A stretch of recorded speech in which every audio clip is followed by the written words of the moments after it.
Next question number 2 നോക്കൂ. 2 charge 7 microcoulomb and -4 microcoulomb are placed -7 cm 00 +7 cm 00. അപ്പോൾ X ആക്സിസിൻ്റെ മുകളിലാണ് ചാർജുകൾ നിൽക്കുന്നത്.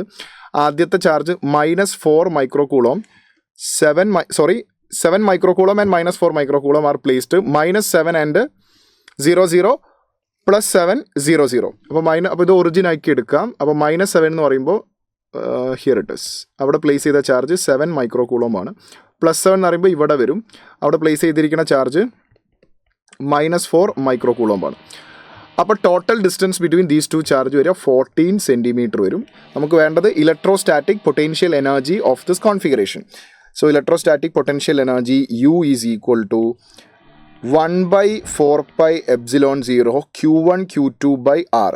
That is equal to 9 into 10 raised to 9 Q1 Q2 7 into 10 raised to -6 into -4 into 10 raised to -6 whole divided by മൈക്രോകൂളം ആയതുകൊണ്ടാണ് നമ്മൾ 10 raised to -6 convert ചെയ്യുന്നത് SI യൂണിറ്റിലേക്ക്.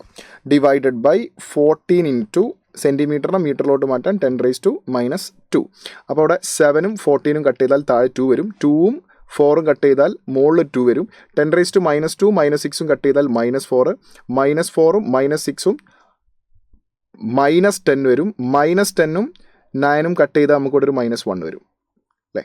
അപ്പോൾ 2 into 9 that is 18 -18. ഇവിടെ ഒരു -2നെ 2 കൊണ്ട് കട്ട് ചെയ്തപ്പോൾ നമുക്ക് -2 അല്ലേ വരിക. അപ്പോൾ -18 into 10 raised to -1 that is -1.8 joule. That is option 4 is the right answer. Question number 2, option 4 is the right answer.